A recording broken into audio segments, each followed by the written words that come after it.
Imagine leading a double life, nun by day, free spirit by night.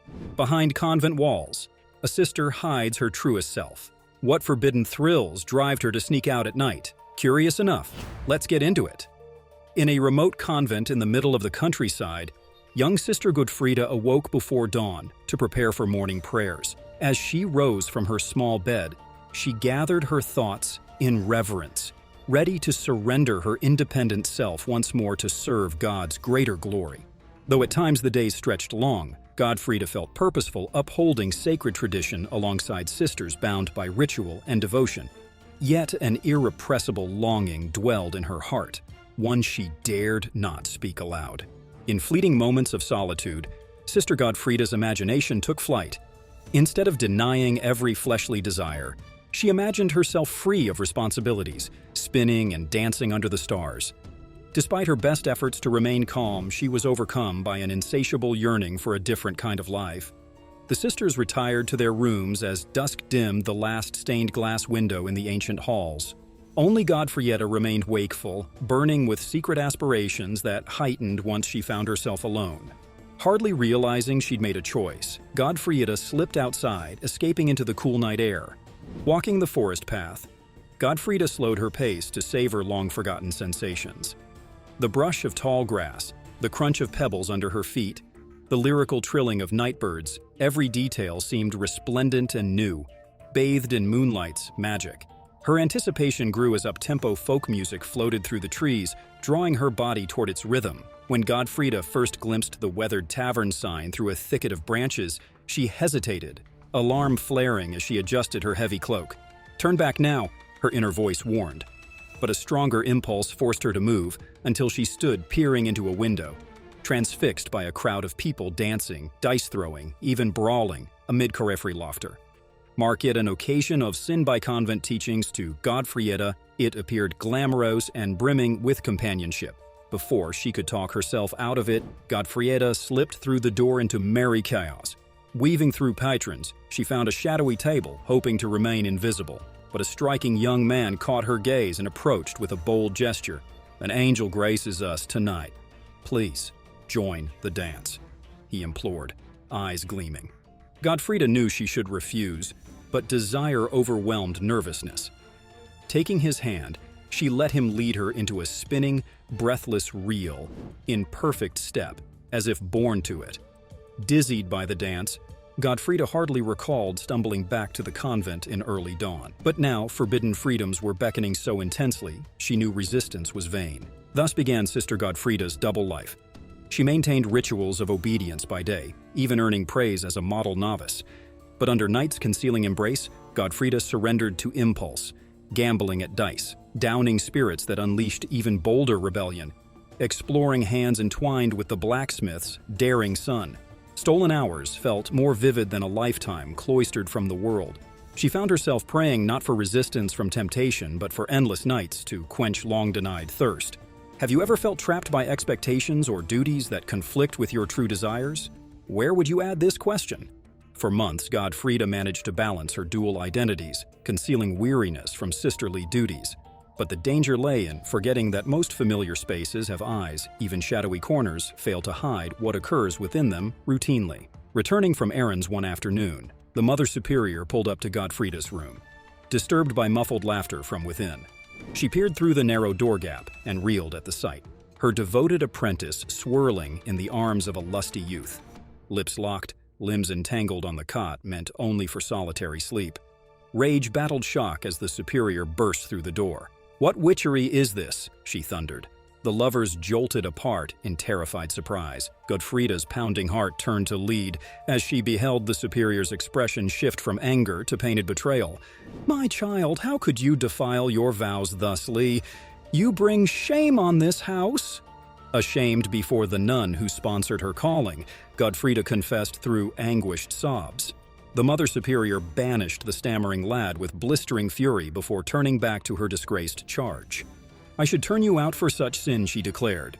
Godfrieda recoiled, anchored only by a slender hope. Sensing her devastation, the Superior softened. "Yet perhaps this vice took you unawares. An innocent lamb led astray. Seizing this chance, Godfrieda poured out remorse and begged forgiveness. Finally, the superior sighed. "I shall grant you mercy, but you must rededicate yourself to holy service." Still, behind the relief was a lingering worry about yet to be. In solitude that night, Godfrieda reckoned with all she stood to lose, her only home and family, her identity carved through years of ritual. But visions of a free life beckoned her now, like a forbidden lover's, tempting whispers. She thought of the blacksmith's son awaiting their nightly tryst, his eyes full of teasing mirth, strong and sure hands that skillfully coaxed her secrets out. The choice etched itself inside her: exile herself to keep her vows intact, or walk away to claim the life she craved in her soul. At the edge of the forest, Godfrieda halted, causing her lover to stumble in surprise. "Do you mean to cast me off, then?" He searched her face. His own falling as understanding dawned. "Your heart leads elsewhere now, but no, mine will remain true should you ever change your mind." He pulled her close in tender farewell before turning his steps homeward. Alone on the balcony of the convent just before dawn, Godfrieda wavered, grief and hope clashing like swords inside her. Then she grasped the iron ring and stepped into the sanctum that once sheltered but now confined her. In her cell, Godfrieda neatly folded her postulant robes, still marked with the dirt of long-trod roads leading beyond these walls. She reverently placed her veiled headdress atop the stack like a final offering to the Lord. Then, lifting her satchel, she stole into the breaking light of a new day, a new life waiting to unfold however it would. No more hiding, no more dividing her heart between impossible worlds. What would you be willing to sacrifice for the chance to live more authentically? Where would you add this question? She had crossed her own boundary, and now destiny lay open with no retreat behind her. Some say Godfrieda married secretly before long, finding partnership and purpose through an innkeeping business. Others whisper she has become a walker, wandering without aim or duty to restrain her. But all accounts suggest she reveled in newfound liberty, guarding details of her old identity like rubies. Whatever fate held afterward, her disappearance left a hollow absence in the convent she once called home. The morning Sister Maria discovered Godfrieda's abandoned cell brought gasps and murmurs. Mother Superior only nodded, admitting to herself that wild spirits sometimes break loose despite even the tightest tethers. Her mind endured, wondering what other temptations and secret dreams her spiritual daughters may be hiding in hateful silence. On the outside, though, she appeared to be giving advice. Let this lost sheep act as a warning. In our sacred sanctuary, we need to be even more vigilant in warding off spirits of pride and wandering. Nobody challenged her wisdom, and yet in fleeting moments of solitude thereafter, some sisters lingered over Sister Godfrieda's story with fascination more than horror. Had she found happiness in her exile? Did she indeed feel God's blessing on a life beyond cloistered walls? A few dared imagine stepping through terror into liberating light themselves, just as she did. None spoke such musings aloud, of course. Not yet, anyway. But once conjured, visions of freedom often refuse containment, blazing through soul and mind like wildfire. Perhaps in months or years hence, another sister would vanish into legend just as mysteriously. Sister Godfrieda's tale warns against indulging secret vices and surrendering to lust or pride. But her story echoes across centuries for deeper reasons. It reveals an irrepressible impulse toward freedom dwelling in us all that contrives escape however it must, refusing any prison, literal or metaphorical. Can you relate to feeling unable to fully integrate different parts of yourself? Where would you ask this? It reminds us that no amount of shaming, threats, or violence against human nature can succeed forever. And it calls us to live integrated lives of authenticity, not rupture, ourselves trying to serve opposing masters we cannot reconcile.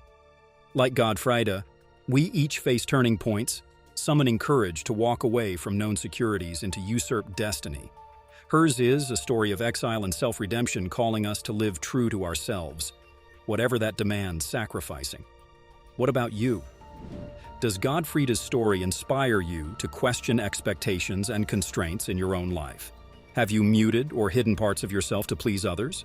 Share your thoughts in the comment section below. Also, if you haven't already, don't forget to like, share, and subscribe to the channel. See you in the next video. Until then, bye.